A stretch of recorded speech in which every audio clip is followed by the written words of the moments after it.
Bien, muy buenas tardes nuevamente a todos. Desde la Asociación Cibao les damos una cordial bienvenida al cuarto webinar de nuestra serie Hablemos de Construcción Sostenible, un espacio creado desde octubre del 2025 para promover buenas prácticas ambientales en el sector. Agradecemos mucho a todos por acompañarnos. Antes de iniciar formalmente, compartimos algunas indicaciones que nos ayudarán a tener una experiencia más fluida. En principio, los micrófonos y cámaras se mantendrán desactivados de manera predeterminada para evitar interrupciones. El chat estará disponible en todo momento, así que si desean comentar o dejar alguna pregunta, siéntase con toda la confianza de hacerlo. Al final del webinar tendremos un espacio dedicado especialmente para responderlas. Esta sesión está siendo grabada y posteriormente se compartirá con los participantes. Aprovechamos para recordarles que los 3 primeros encuentros de la serie están disponibles y pueden verlos en nuestro canal de YouTube, Cibao Dom. También lo estaremos compartiendo por el chat más adelante para que tengan acceso más rápido a la lista de reproducción. Estaremos enviando una encuesta en el espacio de preguntas para conocer sus inquietudes e interés en diferentes tópicos relacionados a la construcción sostenible. Dicho esto, cedemos el espacio al señor Fausto Luna, oficial de sostenibilidad ambiental en la Asociación Cibao, quien ofrecerá las palabras de bienvenida. Muchas gracias, Yamilet. Muy buenas tardes a todos. En Asociación Cibao agradecemos la participación de cada uno de ustedes en este cuarto webinar de la serie Hablemos de Construcción Sostenible. En esta ocasión abordaremos el tema Construcción Sostenible de los desafíos globales a las soluciones locales, con el que enfocaremos la mirada en cómo la adopción de criterios y buenas prácticas ambientales pueden convertirse en soluciones que desde el ámbito local contribuyan a enfrentar desafíos de mayor alcance como el cambio climático. Este tema cada día se hace más relevante y visible para nuestra región y particularmente para nuestro país.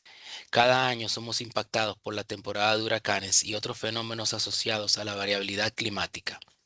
Recientemente, hace un par de semanas, el Programa de Naciones Unidas para el Medio Ambiente publicó su informe anual Estado Global de los Edificios y la Construcción, donde se destaca que los edificios y la construcción contribuyen al 34% de las emisiones de CO2, de dióxido de carbono a nivel mundial, mientras que consumen el 32% de la demanda energética. Estos datos reflejan los impactos del sector construcción y subrayan la urgencia de desarrollar soluciones más eficientes y adaptadas a la realidad climática, desde el momento mismo del diseño, la construcción en sí y el posterior operación de los edificios. Como institución financiera, creemos en la importancia de promover estas conversaciones porque sabemos que impulsar buenas prácticas ambientales no solo fortalece a las empresas, sino que también nos ayudan a construir un tejido productivo más innovador, responsable y preparado para el futuro. Gracias a todos por ser parte de este encuentro y por contribuir activamente a esa transformación. La ponencia de hoy está a cargo del señor Rodolfo Santamaría, quien es un destacado arquitecto peruano especializado en gestión de proyectos, finanzas y mercados de vivienda. Se desempeña como consultor senior en finanzas sostenibles con experiencia en organismos como CEPAL, BID, IFC del Banco Mundial, GIZ y Swiss Contact. Actualmente preside el Consejo Peruano de Construcción Sostenible adscrito al Green Building Council. Rodolfo fue líder en el diseño del mercado de hipotecas verdes en Perú y es autor de la línea base para la taxonomía en finanzas sostenibles del sector construcción. Además, se desempeñó como gerente de proyectos del Fondo Mi Vivienda, con una sólida trayectoria en programas habitacionales y el desarrollo de productos financieros. También ha sido docente y coordinador académico en universidades de Perú. Señor Rodolfo, sea usted bienvenido y dejamos el espacio abierto para escucharle. Muchas gracias. Bueno, muchísimas gracias a Siva por la invitación. Bienvenidos a todas las personas en la audiencia en la sesión del día de hoy. Para un update, desde hace un mes ya no presido el Green Building Council, ya seguí la posta, pero bueno, sigo perteneciendo al directorio como past president y muy entusiasmado de seguir contribuyendo en República Dominicana y ver si logramos fomentar la constitución de un Green Building Council local para ustedes, ¿no? Entonces, después de la presentación, voy a compartir pantalla. Bueno, entonces la sesión de hoy es algo que habíamos anunciado, ¿no? Y que hace mucho sentido respecto a cómo nosotros tomamos conciencia de una situación global, ¿no? Pero después tratamos de reaccionar, entender para poder comenzar a actuar localmente, ¿no? Entonces hay situaciones globales que son las que ustedes ya han escuchado hace muchos años, del calentamiento global, del cambio climático, de los impactos que esto va teniendo, de las implicancias de que varios países en el mundo hemos suscrito el Acuerdo de París, por ejemplo, ¿no? Que existen algunos deadlines próximos, porque el 2030, una de las metas es en muy poco tiempo, solo 4 años, ¿no? Entonces, desarrollé una presentación para ustedes. Tengo también, y vamos a iniciar con un video y espero que lo puedan escuchar bien.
Bueno, luego de este video introductorio de Naciones Unidas, UNEP, eh, hay varias situaciones que se reflejan aquí.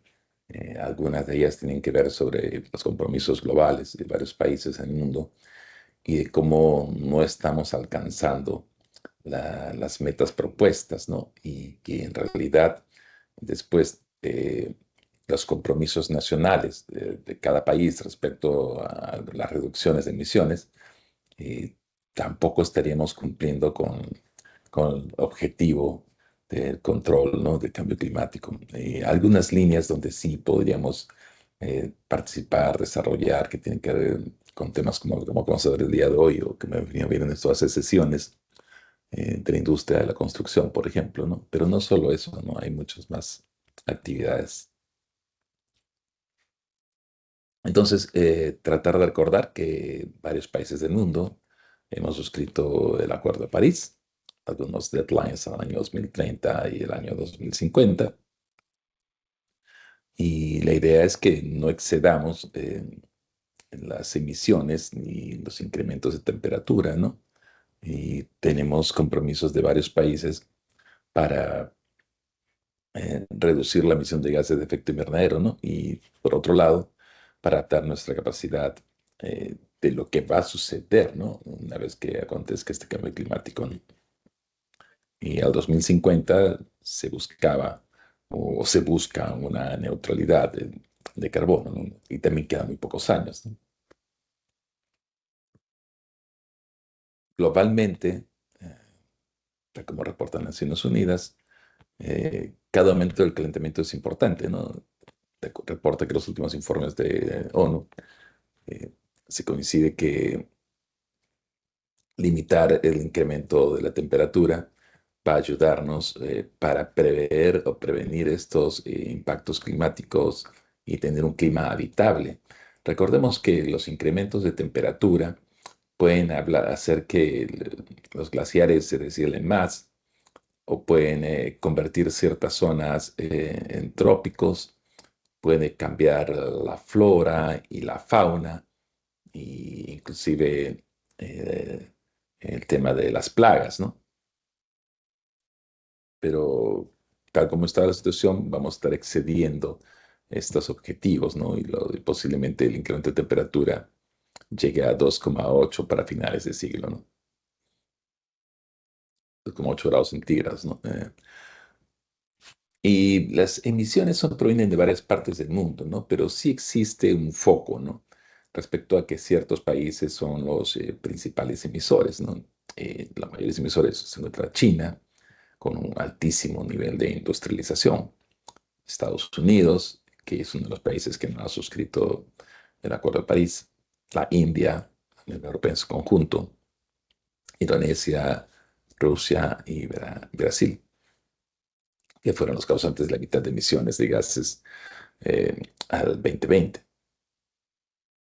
Y todos nosotros estamos en la obligación de contribuir, tomar acciones y medidas orientadas a este objetivo. Pero evidentemente hay ciertos países que tienen un mayor compromiso, una mayor obligación, que son los que les corresponde, como dice, actuar primero. En una de las primeras sesiones que hemos tenido, yo presenté esta lámina, o una lámina muy parecida a esta, donde trataba de reflejar y trataba de indicar, mostrar cuáles eran los impactos de los consumos per cápita en varios países del mundo, ¿no? Entonces tenemos algunos países del mundo, escandinavos, por ejemplo, donde el consumo per cápita supera en 35, 17, 15, 11, 10 veces el consumo per cápita de República Dominicana, que aparece en la tercera columna, por ejemplo. Nivel de consumo energético per cápita en países latinoamericanos en general y, bueno, y algunos del Caribe o de América Latina o de Sudamérica, Centroamérica, el consumo per cápita suele ser muy bajo comparado con lo que podríamos pensar del primer mundo. Claro que en nuestros países hay muchas personas, familias, que por ejemplo aún no tienen un refrigerador en su casa y quizás sí deberían tenerlo. Hay familias que no tienen servicio de energía eléctrica en su vivienda y quizás sí deberían tenerlo. Entonces, en la medida que nuestros países vayamos progresando, consumo per cápita posiblemente se irá incrementando. Y varios de nuestros países necesitamos desarrollar cierto nivel de industrialización, ¿no? Y por ende también, nuevamente, los consumos per cápita de energía también se irán incrementando. Pero al día de hoy, la situación que tenemos es que hay países que consumen 35, 20, 10 veces mucho más de lo que consumimos nosotros, ¿no? Uno de los países industrializados con mayor desarrollo también, evidentemente, que tiene un grado de eficiencia muy envidiable, suele ser, por ejemplo, Alemania, ¿no? Pero inclusive Alemania está sobre 4 veces el consumo per cápita de nosotros aquí en República Dominicana. Lo que toca hacer, ¿no? Hay que hacer una transformación, ¿no? Sobre todo en el sector eléctrico. ¿Cómo es que nosotros generamos y producimos energía, ¿no? Entonces, hay energías que son limpias, o hay energías que son renovables.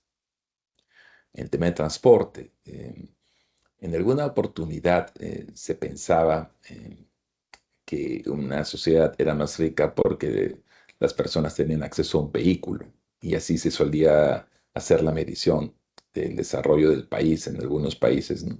En algunos países latinoamericanos que yo he visto, voy a dejarlo ahí, no voy a decir cuáles. Pero al contrario, ¿no? Si ustedes cuando viajan a Europa han visto varias situaciones tienen que ver con que las personas de eh, buenos ingresos socioeconómicos no necesariamente viajan en auto, usan transporte público. Y es una de las situaciones que para nosotros está pendiente, la electromovilidad que se viene empujando los últimos años. Y en el sector de la construcción, por un lado, tiene que ver con la descarbonización de los materiales, ¿no? Y tiene que ver también con buscar soluciones y sean sostenibles como la bioclimática, ¿no? Adecuada orientación para una buena iluminación y una buena ventilación que permitan el confort térmico que las familias, las personas necesitamos. Y desde el punto de vista de los sistemas alimentarios, existe también otra situación vinculada con nuestros hábitos de consumo, por ejemplo, ¿no? O las dietas que mantenemos, ¿no? Y qué impacto tienen esto sobre el ambiente en el planeta. Transversalmente a todos estos temas que hemos visto, la generación eléctrica, el transporte, eh, la construcción y el consumo alimentario, hay una situación transversal que tiene que ver con el financiamiento. La situación financiera, la estrategia financiera es transversal a todas estas industrias, ¿no? Parte del video implicaba también, cuando vimos al inicio, que en realidad los recursos que se requieren para adecuarnos y convertirnos, transitar a una mejor situación, son una fracción de lo que se gasta anualmente. Y para eso existen ciertos fondos globales, ¿no? Green Climate Fund, el Global Environmental Facility, el Adaptation Fund, el Climate Investment Funds y otros más, los fondos privados como BlackRock, ¿no? Fondos nacionales como el Fondo Verde y el Fondo de Economía Sostenible, por ejemplo. Eh, Nosotros, entonces, en nuestros países, a nivel local y a nivel global, tenemos acceso a ciertas fuentes de financiamiento. En el año, comentaba yo una de las sesiones que justo en el año 2020, varios países en el mundo se percataron que no estábamos llegando a las condiciones adecuadas a las metas deseadas por el Acuerdo de París. Y una de las estrategias tenía que ver con movilizar recursos a proyectos, actividades vinculadas al cumplimiento de dicha meta. Se desarrolló entonces una taxonomía en finanzas sostenibles en la Unión Europea, que fue tomada como referencia, como base en realidad por varios países del mundo. En la región, por ejemplo, uno de los primeros países que desarrolló su taxonomía en finanzas sostenibles, tomando como referencia la taxonomía europea, fue Colombia. También México desarrolló su taxonomía, en República Dominicana desarrolló su taxonomía, en Perú desarrolló una taxonomía, que la de Perú está pendiente de aprobación todavía. Pero ya existen varios países desarrollando las taxonomías en finanzas sostenibles. Para aquellas personas que no participaron o no tenían un poco claro lo que significa la taxonomía, tiene que ver con el nivel de clasificación de las inversiones y si la inversión que se está desarrollando puede calificar como sostenible o no. Las taxonomías también pretenden limpiar o tener un filtro para evitar lo que se denomina como greenwashing. O sea, llamar verde o sostenible a una actividad que quizás no lo sea. Entonces, en mérito de eso, se han venido desarrollando varias taxonomías en varias partes del mundo, reportando nuevamente que el dinero es importante, que el tema financiero es una situación que tendríamos que tener muy, muy, muy clara. Y cuando pensamos en foco las actividades locales, después de haber conversado esta situación o presentado esta situación global, mencionaba, como también creo que lo mencionó en una sesión previa, lo importante de identificar localmente, para el caso de República Dominicana, por ejemplo, cuál es el business as usual. Pensando nuevamente en el tema de la construcción, de la producción de edificios, la producción de ciudad. Si tuviéramos que indicar cuál es el business as usual, cuál es el modo usual, regular, en el cual se produce en los edificios, las viviendas, la ciudad, ¿cuál es?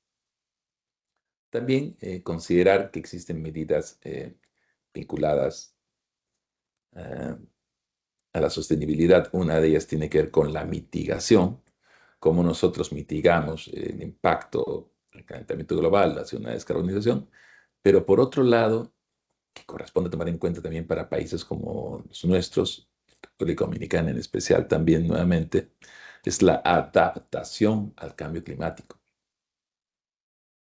tomando como consideración nuevamente situaciones como que este cambio de temperatura puede implicar, por un lado, sequías, por otro lado, cambios de flora y fauna, por otro lado, también inundaciones, ¿no? En tercer lugar, una situación que es bastante oportuna mencionarla, tiene que ver con la economía circular, que situaciones que para nosotros también nos permitirían desarrollar algunas estrategias, iniciativas locales en nuestros países sin la necesidad de mucha sofisticación. En cuarto lugar, una contribución real, una trazabilidad de impactos. Quinto lugar, un tema de readiness para el corto y mediano plazo. Nosotros tenemos que ir preparándonos hacia estas situaciones, ¿no? Y finalmente, el foco en el bienestar de las personas. Esto, digamos que es el business as usual en nuestros países, ¿no? En nuestros países me refiero a varios países de América Latina y entre ellos, evidentemente, a República Dominicana. Y la situación de las ciudades, su producción y la expansión urbana tiene que ver con lo que vemos, ¿no? Un alto grado de informalidad, ¿no? Y la ocupación de suelos y territorios que no necesariamente pueden ser los mejores, ¿no? Y donde quizás exista un riesgo no mitigable, por un lado, ¿no? Entonces, este es el business as usual que tenemos nosotros en nuestras ciudades.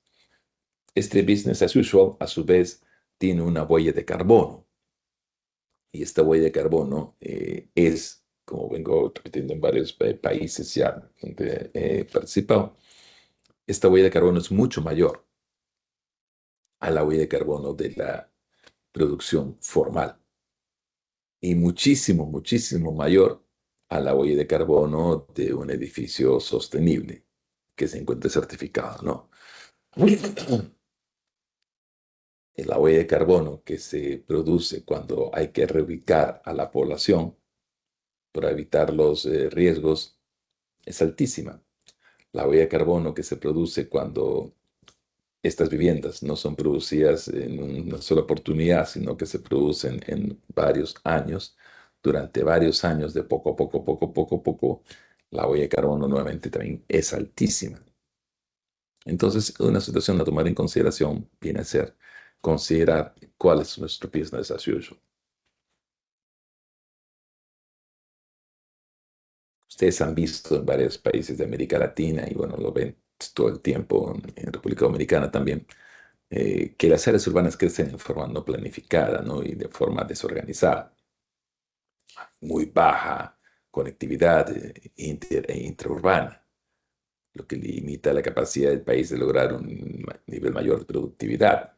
Este nivel de productividad es necesario para que la economía local pueda desarrollarse, para que las familias tengan más tiempo para pasarlo con su familia, para desarrollar actividades adicionales al trabajo, como el estudio o el esparcimiento o la formación. Este tema de crecimiento no planificado, claro, debería también ser entendido que no es que las ciudades muchas veces no tengan planes, ¿no? Planes urbanos. Yo estoy convencido que varias ciudades de América Latina tienen planes urbanos, pero no necesariamente este desarrollo, esta expansión urbana informal está respetando lo determinado en los planes urbanos. La mayoría de ciudades crece de manera dispersa, desorganizada, ¿no? Muestran bajos niveles de conectividad, ¿no? Y esto obstaculiza el desempeño económico, ¿no? Los urbanos de la República Dominicana eh, parecen tener un desempeño menor al de ciudades similares del mundo, ¿no? Y de América Latina. Y permanecen lejos de la frontera de productividad. O sea, nosotros en nuestros países, uno de los problemas que tenemos es la baja productividad, ¿no? Uno de los problemas que tenemos es la baja productividad, quiere decir que hacemos mucho esfuerzo, trabajamos muchísimo, pero nuestro nivel de productividad es bajo. Y esto para el caso dominicana, claro, 49% de los hogares en el área metropolitana de Santo Domingo tienen menos de 20 horas de día de energía eléctrica. O sea, uno de cada dos hogares prácticamente. 70% de los hogares reciben agua menos de 3 días a la semana. 83% de los hogares no están conectados al sistema de alcantarillado público. Y 12% de los hogares no cuenta con servicio de recolección de servicios sólidos, ¿no?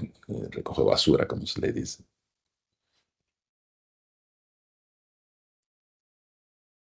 Respecto a la mitigación y adaptación, ¿no? A las estrategias de mitigación y adaptación, claro, por un lado tenemos mitigación, el tema de rehabilitación energética, el diseño climático, las energías renovables, ¿no? Materiales y construcción sostenible, todo eso puede contribuir con lo que es la mitigación al cambio climático. Pero en nuestras localidades, me queda claro que nos toca un gran esfuerzo por trabajar sobre la adaptación al cambio climático de estas ciudades que ya existen al día de hoy. Por un lado, en gestión del calor y las ondas de calor, ¿no? Las ondas de calor, por ejemplo, tienen que ver con que hay una onda de calor que no dura un momento, no dura un rato, no dura un día, sino que son 2, 3 días. Se pueden buscar volutes térmicas dinámicas, superficies reflectantes, sistemas pasivos de enfriamiento, la resiliencia ante lluvias e inundaciones. Varias localidades sufren esto. Hay que buscar soluciones basadas en la naturaleza, sistemas urbanos de drenaje sostenible. eh, Hay que mejorar el equipamiento crítico. Por otro lado, a la vez que existen estas inundaciones, estas lluvias, por otro lado también existe también la escasez de agua y las sequías. Y entre todos los países, nuevamente también estamos expuestos localmente, ¿no? Quizás prever el tema de cosecha de agua, el sistema de tratamiento de aguas grises. Y el seguimiento, seguridad estructural, perdón, ante vientos fuertes y tormentas, porque también es evidente que estas situaciones también afectan las viviendas y las ciudades dominicanas, los representan anclajes, los de seguridad. Y es más o menos esto lo que pudiera entenderse como medidas quizás de adaptación al cambio climático. Una estrategia vinculada, por ejemplo, a aguas grises, quizás no todos entienden, conocen, quizás es la parte donde tiene sentido explicar un poco más, ¿no? Nosotros en nuestras viviendas consumimos agua potable. Y una vez que consumimos agua potable, tenemos aguas servidas. Luego de haberlas utilizado, tenemos las aguas servidas. Entonces, parte del agua la usamos nosotros para consumirla, digerirla, parte del agua la utilizamos para lavar, para bañarnos, para cocinar. Entonces se producen las aguas servidas, ¿no? Y eso van en los desagües de la vivienda. El agua, por ejemplo, del inodoro vendría a ser un agua negra.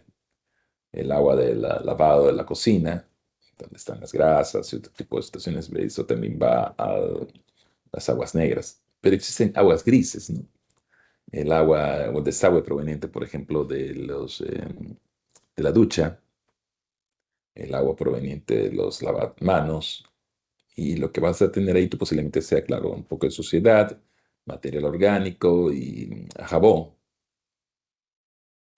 Y eso de ahí, claro, tras un procedimiento de separación de grasas, podemos tener un agua gris, y esa agua gris tratarla, y esa agua gris quizás utilizarla para regar jardines, o quizás también utilizarla para eliminar excretas de inodoro, ¿no? Los inodoros no tendrían por qué utilizar agua limpia o agua potable para eliminar las excretas que a través de ese desagüe se utilizan.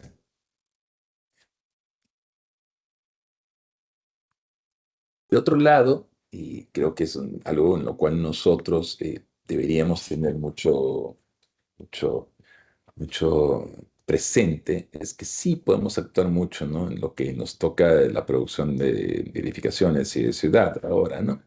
En la economía circular, ¿no? Entonces, una de las situaciones tiene que ver con el diseño para la circularidad. Cuando nosotros en las facultades de arquitectura, ingeniería, pensemos en diseño, tendremos que tener en consideración entonces que lo que estamos produciendo, diseñando, construyendo, debería permitirse un diseño para desmontaje y adaptabilidad. Si diseñamos, por ejemplo, un colegio, si es que fuera la situación esa, ¿no? Oye, deberíamos permitir que esto se pueda armar y desarmar, ensamblar, desensamblar para poder transportarlo, en vez de estar utilizando pegamentos o soldaduras, Quizás un tema de pernos para poder armar y desarmar,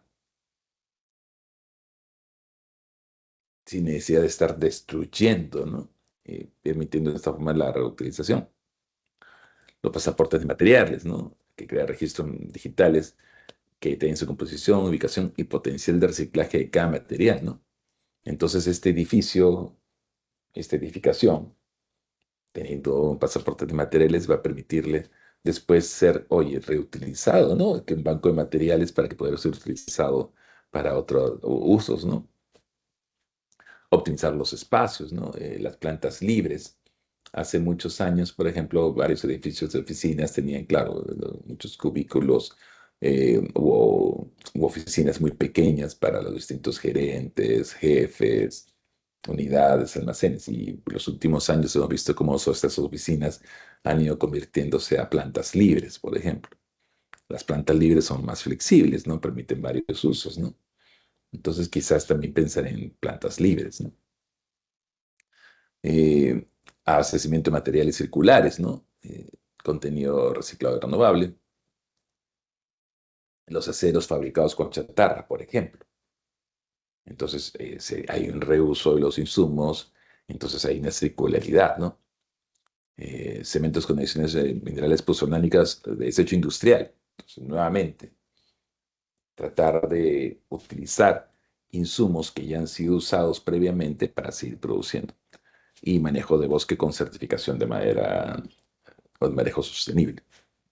Finalmente, materiales saludables y duraderos, ¿no? Insumos libres de toxinas y que garanticen una larga vida útil para reducir la frecuencia de mantenimiento o reemplazo. Vamos a ver algo de eso más adelante. También referente a la operación y construcción del activo, o sea, del edificio, ¿no? De lo que es el elemento producido, lo construido. Un mantenimiento predictivo, ¿no? Internet de las cosas, ¿no? Para mantener desgastes, para reparar las cosas antes de que fallen, por ejemplo. El producto como servicio, ¿no? Contratar sistemas de edificio bajo modelos de alquiler o operación externa. En lugar de comprar las luminarias o el sistema de aire acondicionado, se paga a los fabricantes por el servicio, ¿no? Obligándolos a ellos a encargarse de mantenimiento. Entonces, lo que se busca es que nosotros contratamos el servicio, de, por ejemplo, de aire acondicionado. No compramos los equipos de aire acondicionado. No compramos los equipos de aire acondicionado, contratamos el servicio de aire acondicionado. Y ese es el servicio que nos brindan. Y la planta, en este caso, el proveedor de ese servicio va a buscar que los equipos tengan una eficiencia, ¿sí? Y va a tratar siempre que los equipos estén operativos al 100% para proveer ese servicio de aire acondicionado, si es que ese fuera el objetivo, ¿no? Producto como servicio, es el concepto. Y bueno, el otro es el fin de vida útil, ¿no? Hay que minimizar el desecho. Una demolición selectiva o de construcción. Desmantelar, ¿no? Nuevamente al nivel de construcción. Y por otro lado, valorizar los residuos de construcción y demolición, ¿no? Como por ejemplo triturar los residuos de concreto y ladrillo directamente en la obra o en plantas autorizadas para transformarlos en agregados. Y los agregados nuevamente pueden ser utilizados, por un lado, para cemento concreto no estructural, por ejemplo, para base de pavimentos o bloques de mampostería, que no sea mampostería estructural, nuevamente me refiero. Entonces nosotros tenemos que considerar todas estas actividades en nuestros países, ¿no? O sea, hay una gran oportunidad para nosotros desarrollar actividades de economía circular. Hay un libro que yo he ofrecido compartir, la publicación, mejor dicho, ¿no? He ofrecido compartir con sus amigos acá en Cibao, que espero que quizás la puedan también publicar después o compartir con ustedes, ¿no? Que refería a actividades de arquitectura circular, ¿no? En Chile, ¿no? Se desarrolló una publicación muy buena con varios ejemplos, ¿no? Entonces, vamos a ver algunas cosas de estas. Por ejemplo, reutilizar, ¿no? Entonces, aquí nosotros vemos esta edificación y estas pequeñas baldosas que aparecen aquí son materiales reutilizados. Reciclar, renovar, o renovado, mejor dicho, ¿no? O sea, tratar de utilizar insumos que la naturaleza puede volver a producir, como como esta paja, por ejemplo, ¿no? Entonces hay muros que se producen con esta paja, por ejemplo. Es paja producida en la naturaleza, ¿no? Y con estos bloques, después evidentemente puede haber un tarrajeo, y se pueden producir también las edificaciones, ¿no? Compostable, ¿no? Que el edificio se va degradando y esa degradación es compostable, ¿no? Los monomateriales, tratar de evitar mezclar muchos insumos, muchos materiales, ¿no? Es como si es que tuviera plastilina de varios colores y voy mezclando la amarilla con la roja, con la verde, con la azul. Claro, después cuando yo quiera deshacer la parte verde del azul, de la amarilla, de la roja, no voy a poder. Igual pasa con la producción de los insumos, ¿no? Entonces, por ejemplo, el tema de los materiales, por ejemplo, en el caso particular que se ve aquí, es el lana de oveja, ¿no? Como aislante, por ejemplo, ¿no? Pero no se mezcla con otras cosas. Se trata de evitar que ese material se mezcle con otros insumos para poder volver a ser utilizado o degradado naturalmente en el futuro, ¿no? Y finalmente también que sea durable, ¿no? Que sea durable, ¿no? En el caso que la publicación que voy a compartirles, claro, habla de estos pisos que ya tienen prácticamente más de 50 años. Entonces, en la imagen, ¿no? Estos pisos ya tienen más de 50 años, son durables. Entonces, no tienen que ser reemplazados ni cambiados regularmente, ¿no?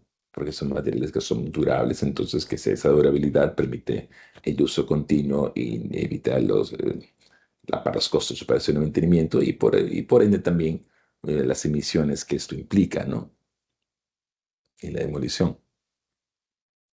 El readiness para el corto plazo y mediano plazo, de las cosas que yo busco y trato de promover en varios mercados, y en República Dominicana es uno de ellos, es que tenemos la necesidad de buscar los consensos en el sector público y privado, ¿no? El sector público, porque es evidentemente la parte normativa también, ¿no?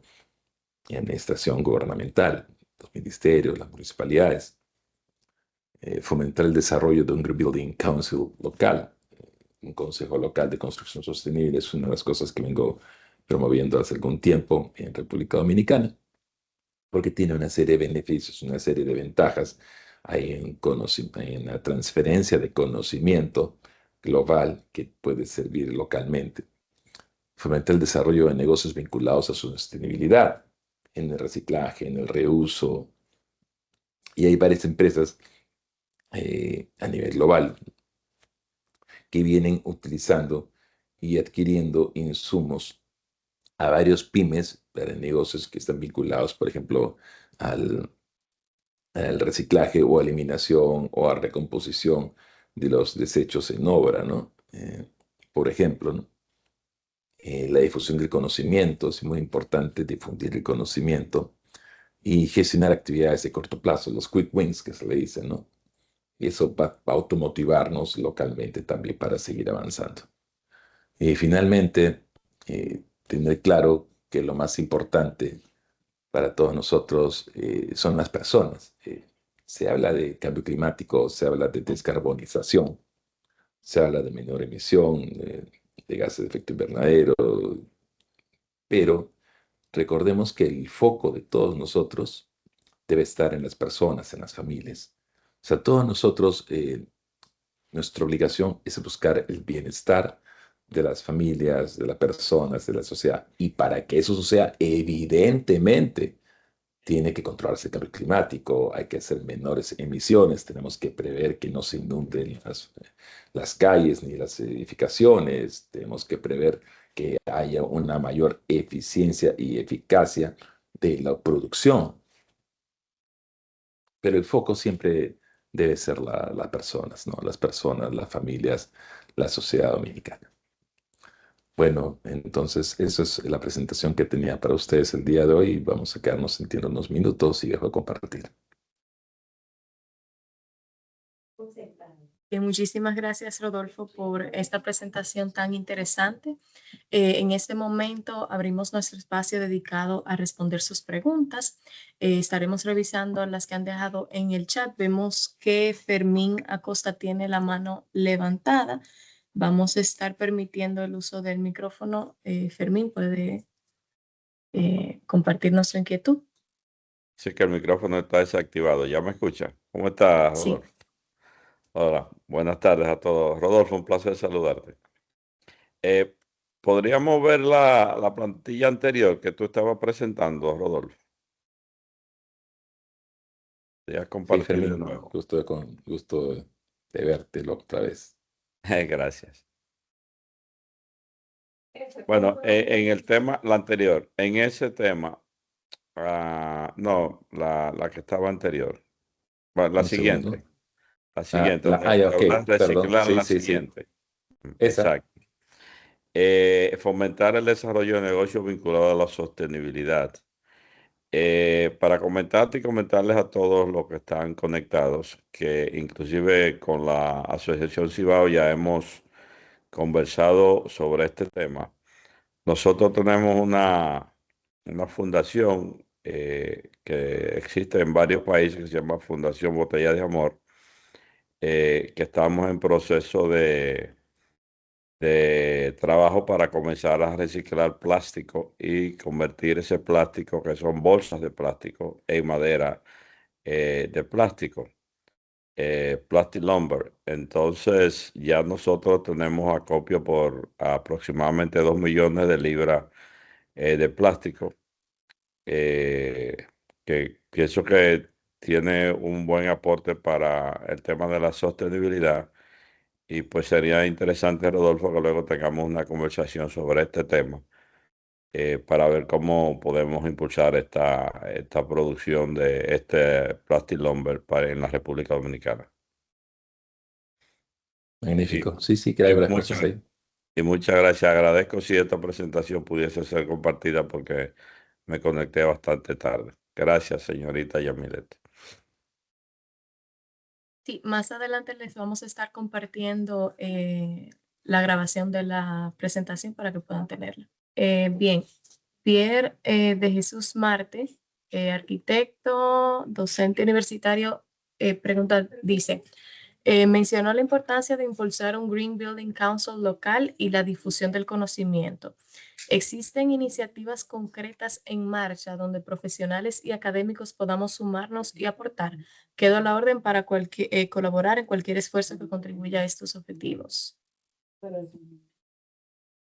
Entonces, buenas tardes y gracias. Oye, qué buenísimo. Te cuento que en las iniciativas que hemos tenido involucran evidentemente a algunas organizaciones locales, me refiero a dominicanas. Y dentro de ellas hemos identificado en su oportunidad, me acuerdo, INTEC, si mal no recuerdo, es la universidad, ¿no?, que queda en Santo Domingo, eh, que es una universidad muy prestigiosa, ¿no? Desde el punto de vista de la academia, una de las organizaciones que venimos impulsando para que pueda también participar.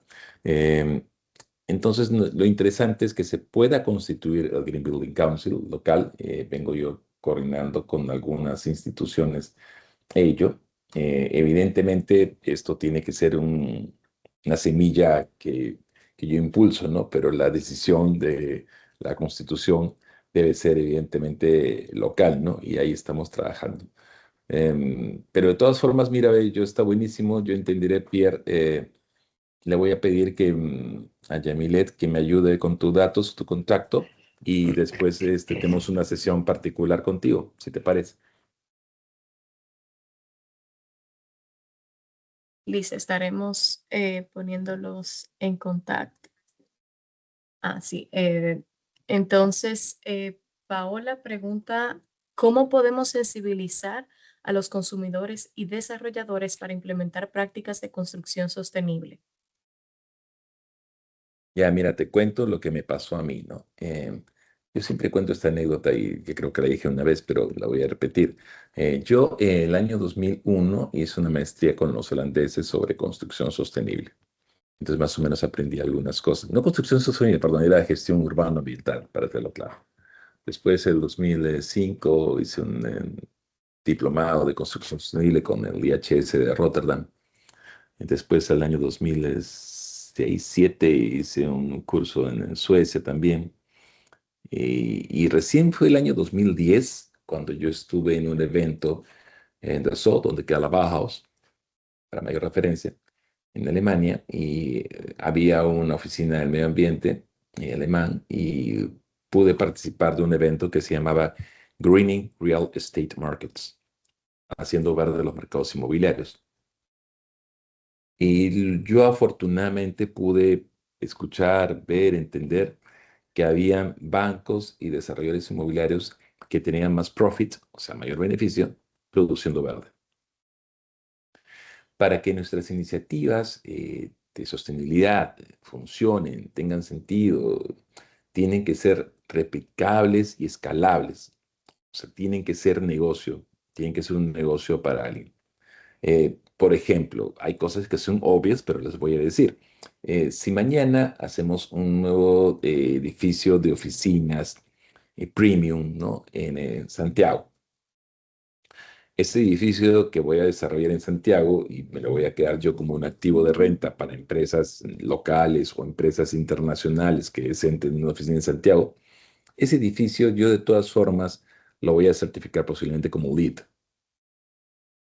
Y va a producirse evidentemente con toda la sostenibilidad posible, porque suceden dos cosas. Uno, que como yo soy propietario del activo, tengo que demostrar a las personas que van a arrendar que sus costos de operación y mantenimiento van a ser menores, porque van a ser más eficientes.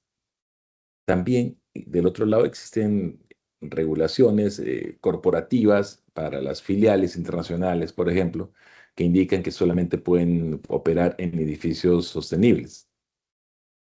Si fuéramos a hacer el próximo Marriott o Westin en Santiago, en Santo Domingo, nuevamente yo soy el dueño del activo, a la gente no le voy a cobrar por cuánta energía utilizó, sino le voy a cobrar una pernoctación, ¿no? Pero no, entre los costos de operación y mantenimiento se quedan conmigo. Entonces, nuevamente me queda clarísimo que yo voy a producir ese edificio con la mayor estándar de sostenibilidad y los costos de operación me los quedaré yo, ¿no? Y tendré que hacer ese edificio sostenible.